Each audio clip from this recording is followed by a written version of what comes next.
Shalom, friends, and welcome to the Art Lab podcast. I am Rabbi Josh. I've been thinking a lot recently about the fact that Jewish artists always find themselves in some kind of relationship to the world around them, and that's always a kind of struggle to balance Jewish identity with the broader notions of what it means to be a citizen of the United States and a citizen of Western culture, and how the artistic forms we inherit and the cultural modes that we embody mesh together or conflict with our own Jewish identities. But what's interested me is the fact that, well, that's a major theme of this podcast. It's nothing new for Jewish artists and Jewish culture.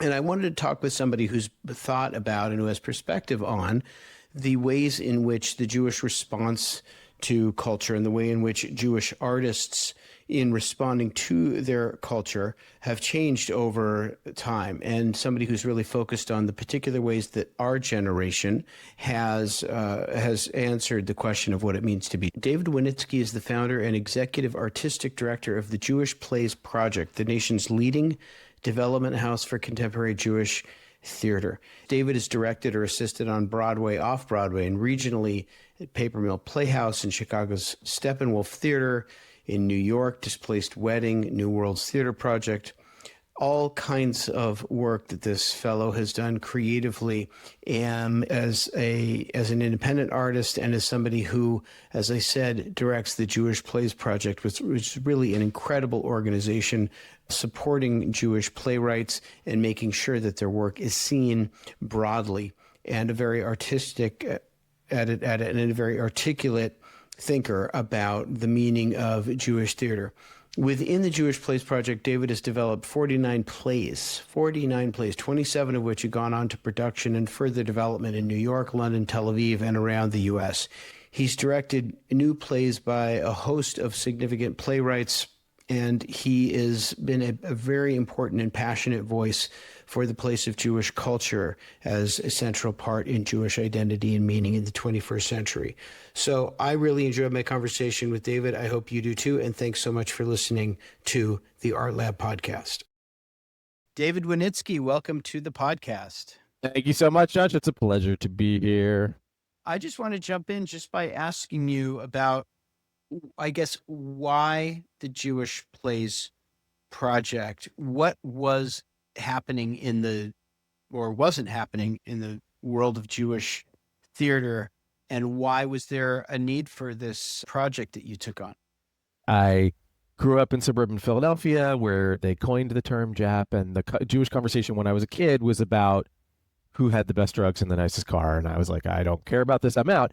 And I got to my bar mitzvah and sort of checked out. And then years later, I meet my now wife, and she checks like every Ashkenazi Jewish box you can.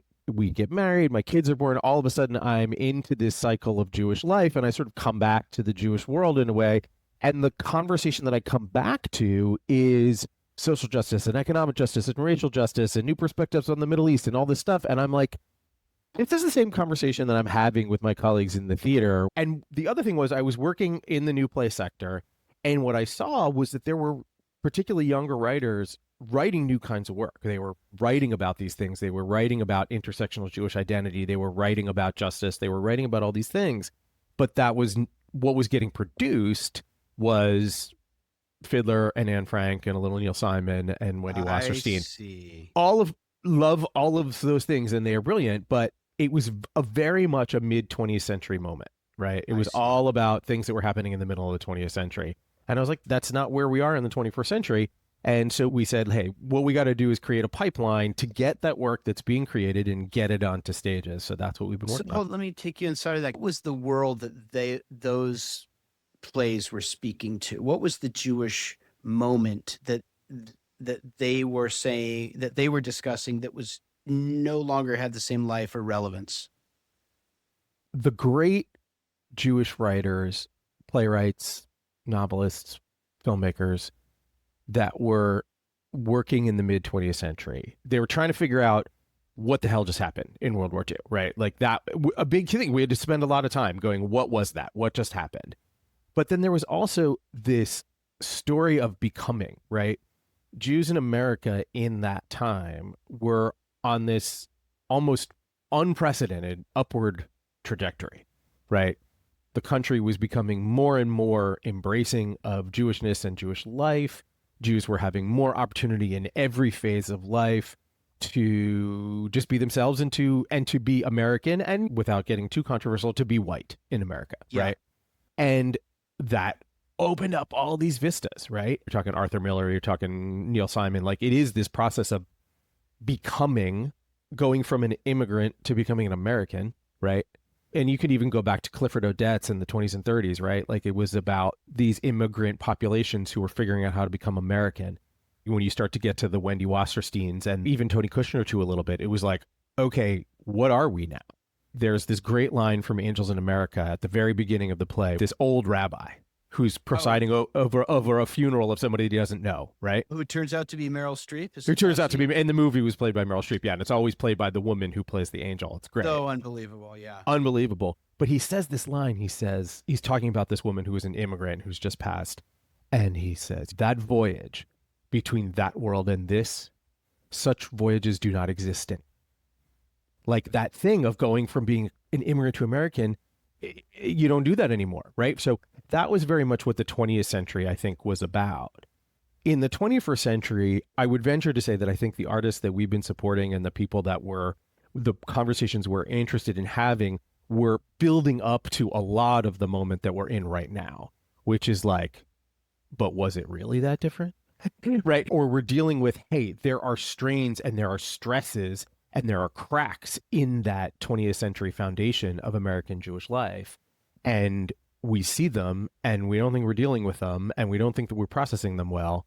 And that's where we are now. In the 20th century, it was mapping the post-war reality and emerging into American society. And now you're saying there's a new generation looking back on those stories and that experience sometimes in a more critical way.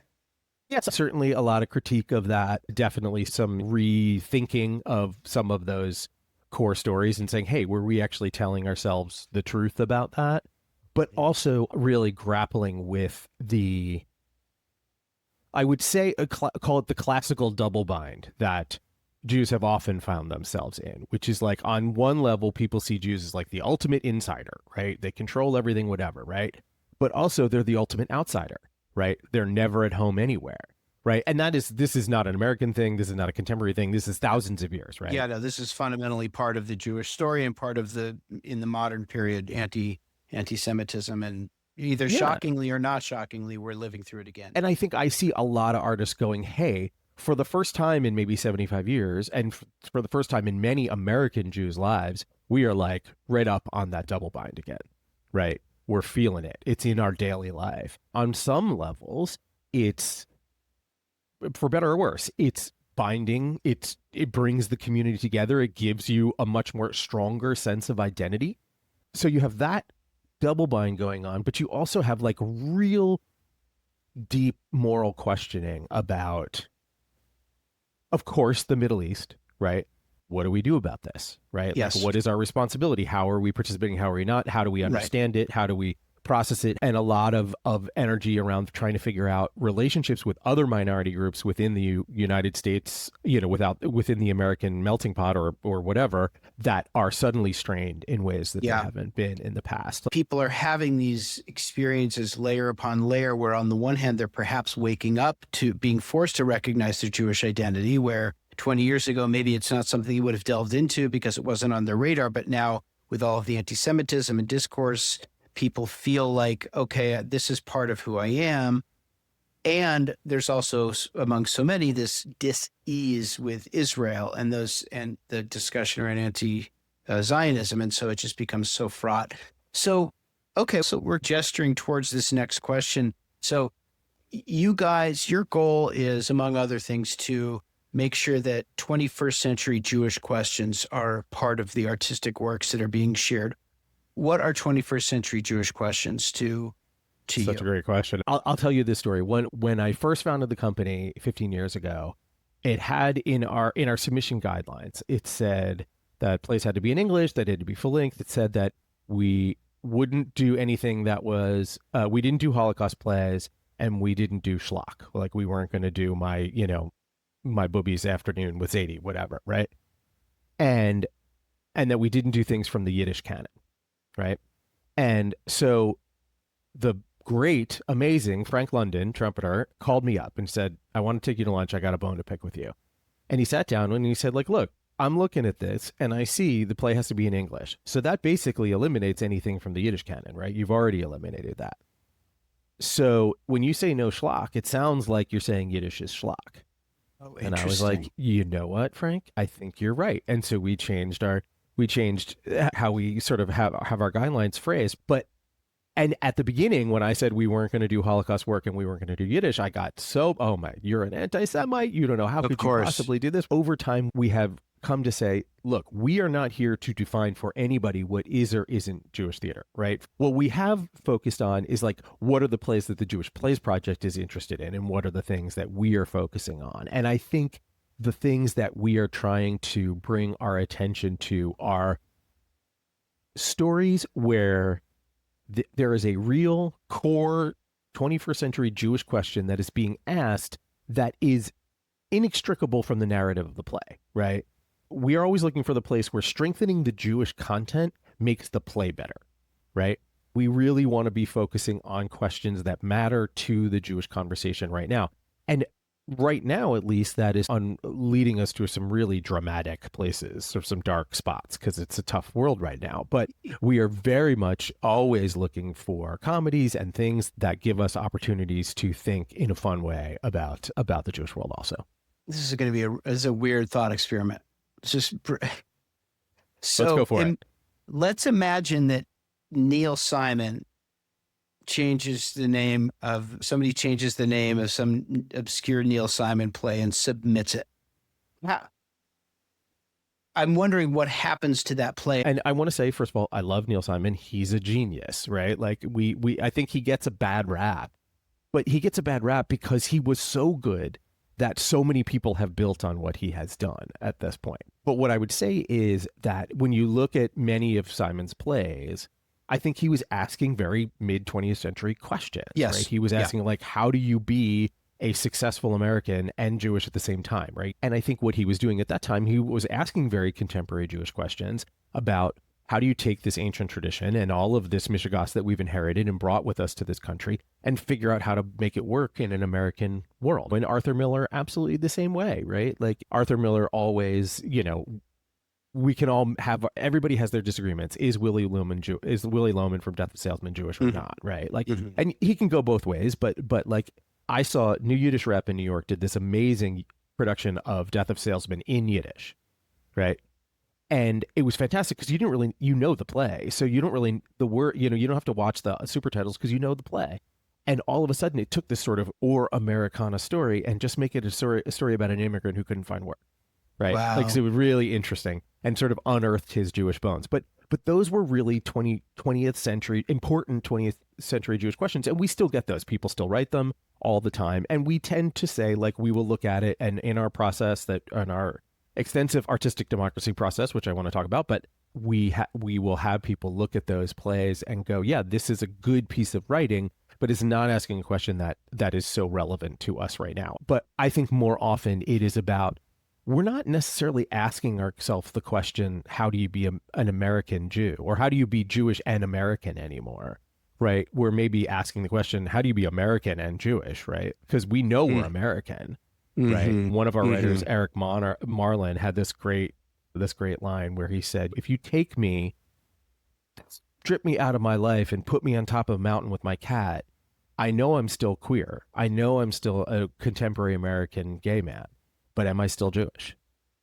And right. I think that question, that kind of, what is it now? Right? Yeah. When we're so settled in our American life and our contemporary life. Yes. What does Jewishness bring to us right now? Yeah. What is it that makes me Jewish, especially for those who are operating who themselves are secular? And so if you imagine somebody or even sometimes religious, right? Like we have a play right now called Flatbush Lysistrata, which is based on a true story of a group of Hasidic women who went on a mikvah strike, inspired by Lysistrata, the classic Greek play, went on a mikvah strike to free the aganot, to free the women who weren't getting religious divorces. And their meeting place was in an axe throwing parlor in Brooklyn. So the play takes place in this axe throwing parlor in Brooklyn. And for them, it's not a question about, oh, am I going to leave the Orthodox community or not? It's not. It's how does the Orthodox community get better? How do we make the Orthodox community better? Right. And these women really speak very beautifully about their community and about the ways that they are pushing their community to live up to its own values. It's beautiful, and I love it. And I read the description of that play, and I was very intrigued. It seems to me, though, and I want to explore this with you because it's such an important, it's an animating question of this podcast and of the world that we're in Jewishly. It seems to me that an Orthodox Jew wrestling with questions about, oh, the issue of women's equality is something we should think about in the context of our Jewish community. That's one thing. That person is not asking, how am I Jewish? They may be asking, how ought I be Jewish? Versus so many secular artists and attendees at theaters literally don't know, I know I'm Jewish and I've got this nutty family history, but what else, if you put me on a mountain somewhere, would I really be Jewish? So is that something that, as somebody who came to Judaism late in his life, as you've described it, is that something that you've wrestled with? What is it to be Jewish? Oh, 100%. Yeah, 100%. And I think, I'm trying to think of another play. We have a very interesting solo play by Joanna Castle Miller called Conversa. And it's about her growing up in Tennessee in a devout Jews for Jesus community. And then later in her life, sort of finding her way back to a more traditional Judaism by tracing her Sephardic family roots. Right. Wow. And it's, fascinating story. Then she has a related play about her father's who runs for president on a far right wing party. It's crazy. She's got an amazing story. But that play Conversa is very much about, oh, somebody tells me I'm Jewish. What does that mean? Or we had a play last year called DFJ about, it was set on campus, and this kid, exactly what you're talking about, like very assimilated patrilineal Jewish kid, goes to school, and there's somebody sprays a swastika on the wall and his name next to it. Wow. And it says DFJ, dirty effing Jew. Wow. And all of a sudden he's, yes, what is that, me? Like, it's me. I've never thought of myself that way. Right. And the play takes this big journey, and he actually gets red pilled by the Jewish world in this fascinating way. But it's very much about, like, oh, me? I'm a Jew? Yeah. I'm a Jew, like, they used to talk about Jews, like that whole grappling with that experience. Shalom, friends. It's me, Rabbi Josh. We believe at Art Lab that the work that we're doing of helping to incubate and to foster and create expressions of Jewish culture for the 21st century is really, really vital. It's so important at this moment that those who can offer a different perspective about Jewish identity and what it means to be Jewish have a platform to do that and can express themselves without fear and with authenticity and with a wide variety and diversity of opinions. We need your help. And one of the best ways that you can help is to spread the word about this podcast. If you like what you hear, share it with a friend, somebody you think would be interested.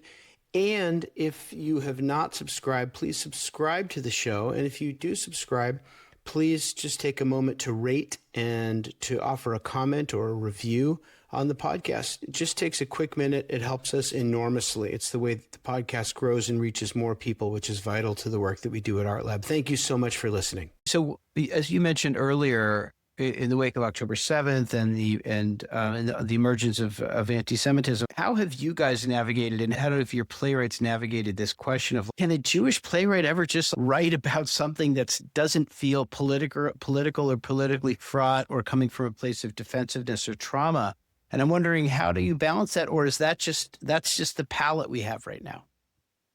Yeah, no, I would say the answer is yes, of course, a Jewish writer can and does. And there's lots of things that do that. But I think that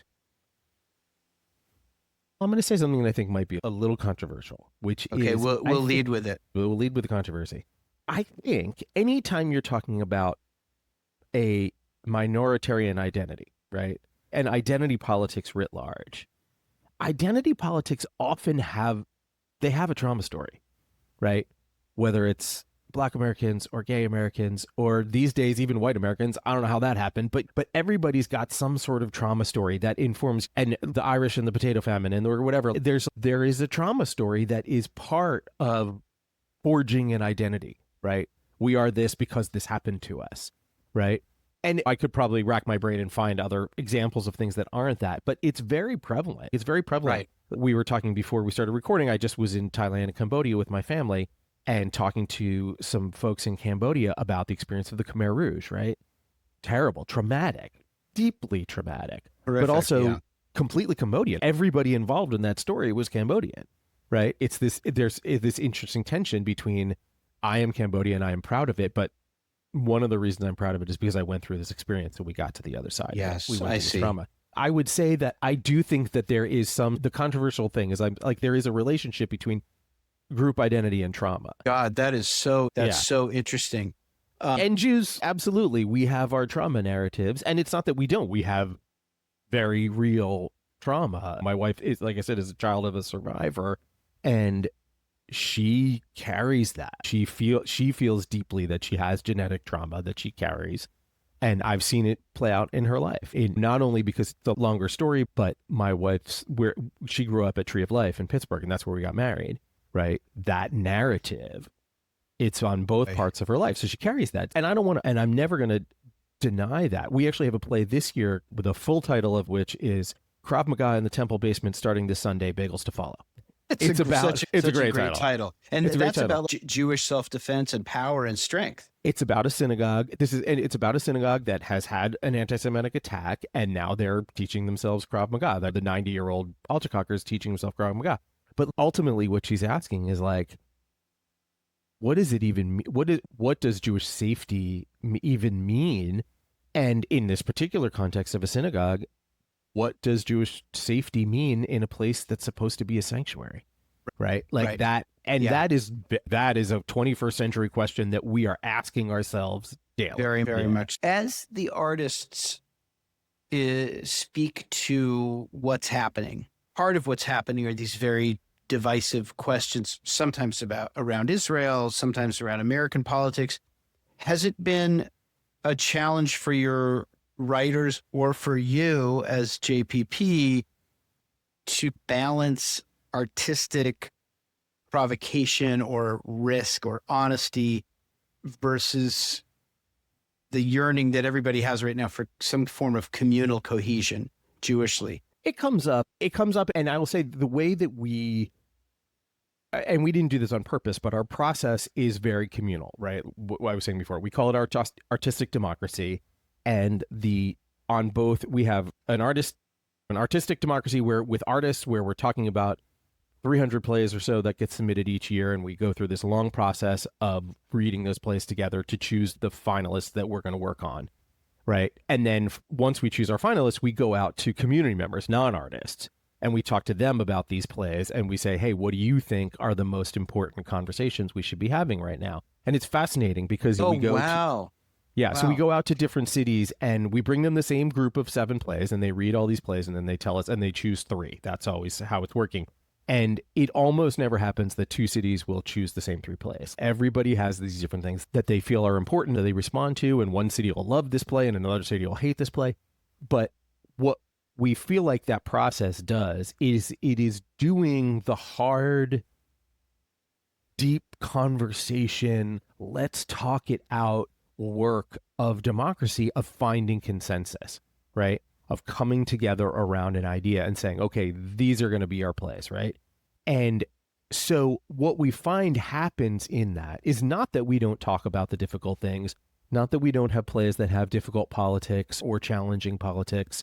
Certainly in the current world where Israel is such a third rail and so divisive in so many ways, it doesn't mean we don't talk about Israel. We always have Israeli playwrights and Israeli content in our work. But what we find is that because we're working to build consensus, because that's the process, it weeds out the polemic.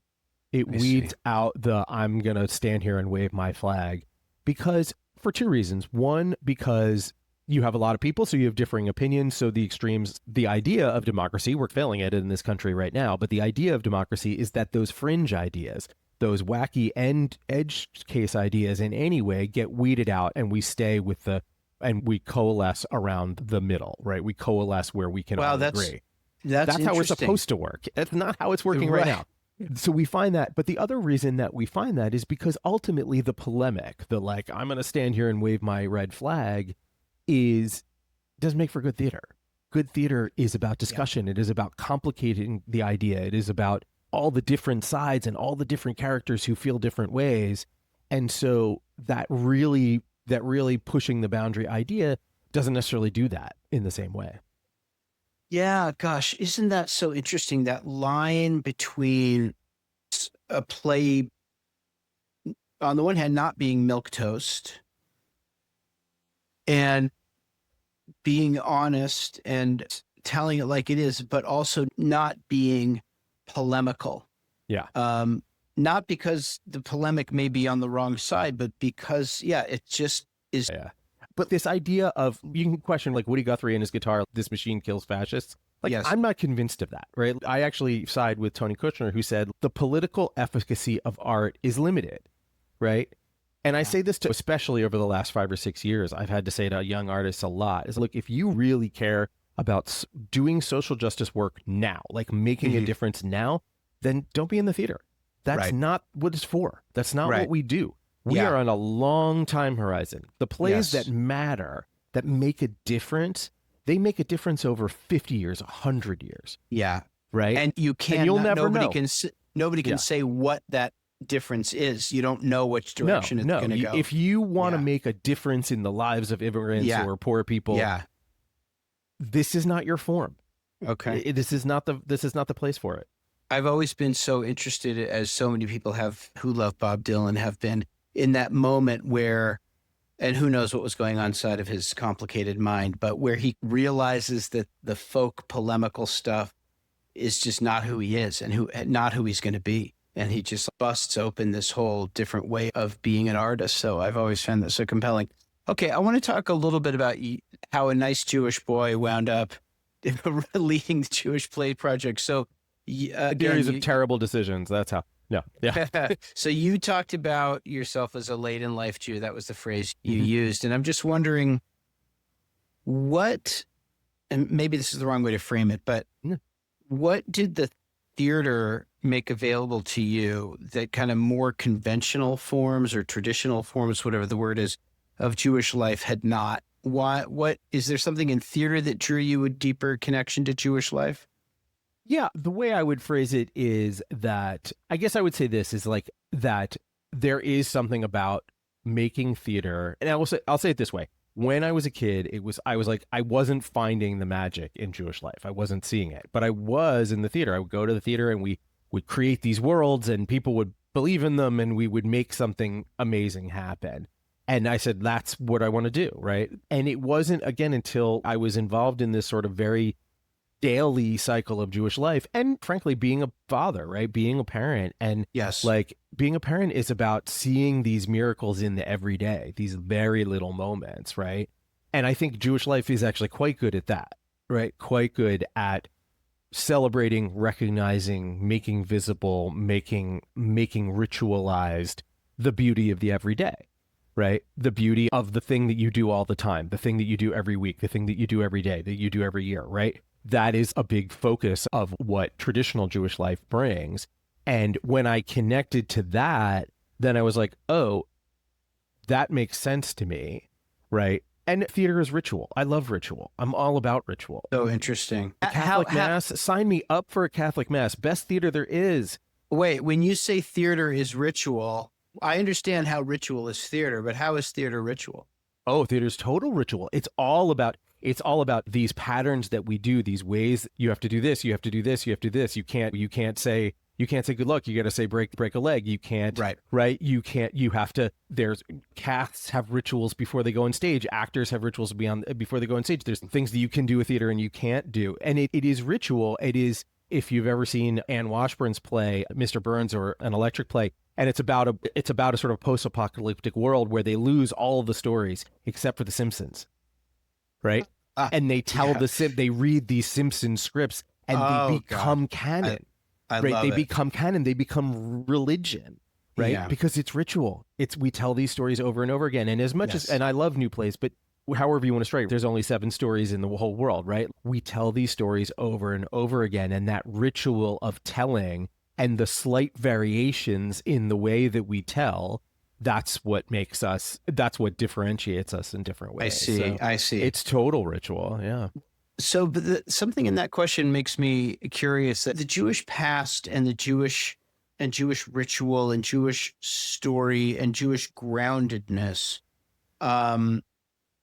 gave birth to a variety of expressions of Jewish culture in the 20th century. All the stuff we talked about at the beginning of the conversation. So you had the Philip Roths of the world and others who were not at all religious, but they were so deeply, profoundly Jewish. And I'm wondering, what is it that will feed people like you and myself are opening up these doorways to the expression of Jewish culture in the 21st century and asking 21st century Jewish questions, as you put it. Do you ever have anxiety that whatever it is that feeds Jewish culture will peter out as Jews become a 3rd or 4th generation removed from any living Jewish memory in their lives? How is it that Jewish culture will keep having something to say? I don't have that anxiety, and I'll tell you for 2 reasons. One, because my understanding of the Jewish world from ancient times to now is that it has always been hard to be Jewish and people are always leaving it. It's just how it works, right? And the cultural world often is, if you think of this nucleus, which has moved from place to place. We've had a nucleus in ancient Israel. We've had a nucleus in Eastern Europe. We've had a nucleus in New York for a while. And now you can debate where it is now, but there's multiple nuclei now in New York and in Tel Aviv, whatever, right? But there's these places where there are places where Jewish life is centered, and they're constantly shedding energy, right? They're constantly shedding people. They're shedding energy. And whether it's Shalom Aleichem or Mark Chagall or Tony Kushner or Drake, right? There are people who are like on the edges of it. They're not in the center of it, really, right? Yeah. They're a little bit on the edges of it. They're interested in it. They're animated by it, but they're like drifting towards something else. Yes. Right. And I say this and I see this in my own family, right? I am the most Jewish person in my family, right? My dad's family comes from a long line of Bolsheviks. Hadn't seen the inside of a synagogue for 50 years before they left the old country, and my mom's family is Roman Catholic. So they're and they were Jewish by ethnicity and nationality, but not religious. They weren't. My family hasn't been religious in a long time, and I am fairly observant, and my family is. But my brother married a good Jewish girl named Megan Mary Fitzpatrick, right? And assuming Megan won't hear this podcast, but if she does, I love her. But even within my family, there is that shedding going on, right? My kids are very Jewishly identified. My nephew is not at all. Yeah. You know what I love about that is that it views the premise of my question was there's these boundaries. There's this, maybe the observant Jews over here and the secular Jews who are disconnected, but you're saying it's a whole ecosystem and it's all part of this great culture. I do. And I also think the other thing that I will say is that I think when I look at I have my undergraduate degree is in math, so I'm going to get really dorky here for a second, right? There's a theory about knots, right? That you can have a knot in a rope, but if you construct it, the rope can keep moving through, right? But the knot will stay, right? Yeah, that's so nuts. Yeah, it's crazy. It's totally crazy. But so the knot is a thing, and I think that about Jewish life. Even if all the people that we call Jews now that are connected to whatever history were gone, that knot of whatever it is that Jews are in the global society, in this human world that we live in, that knot would remain and somebody else would come into it. So I don't worry that nucleus, that bright nucleus of Jewish energy is going to dissipate. I just don't think it's going to happen. I love it. I think that's a good answer. What is it that Jewish artists and Jewish facilitators of Jewish culture like you and me need the most from Jewish communities right now? Money, audiences, institutional courage, critical seriousness. What is it that is needed to I would say keep yes, pushing? all of those things. Yeah. But I would argue that the most important thing is to be in it, to participate, right? To find a way to be part of the making of Jewish culture and know that that it's for you and it's about you and you should be connected to it, right? Like in our work, I was talking about this artistic democracy. We have opportunities for artists and community members across our work to get involved and to weigh in, right? A lot of people say, oh, I'm not a theater person. Why would you want me to give my thoughts on this play? No, you're a Jew and you have an opinion. I want you, right? I want you here because your energy, I say this to audiences all the time, our success in moving plays into the theatrical world is built on the energy of the community members that we have. We need that energy, that participation, the fact that people have put in. It's not a direct line. It's not, oh, this one made this happen. No, it's that we're successful because when I go to talk to producers and artistic directors about the plays we're working on, I'm not saying I like this play or a small group of people that I work with this play. I'm saying this play has been vetted by 1,000, 1,500 people in the audience segment that you want. Right. And so what I would say is what we need is people to care and to pay attention. Maybe that'll mean money. Maybe it'll mean institutional courage, whatever. But what we need is people to pay attention and participate in the work that we're doing. Yeah, that's so great because, it could be that in 40 years, people's kids will look back and say, oh, my gosh, the early 21st century was such an amazing time for Jewish art and culture. And you're saying, get in it right now because it is happening. Absolutely, get in it right now. And I would say, like I say this to people all the time, like what we are doing right now is we are looking for the Jewish plays that your grandchildren's grandchildren are going to talk about. Beautiful. That's a great place to end. This has been so wonderful. I really appreciate your time. And we're just going to close as we always do with these last two questions. So I'm going to ask you just to share something you love that you want people to know about. There's a thing that I've been talking about that was surprising to me that I didn't get more love. This was actually last season, but there was a Netflix series of 100 Years of Solitude. Gabriel Garcia Marquez's things.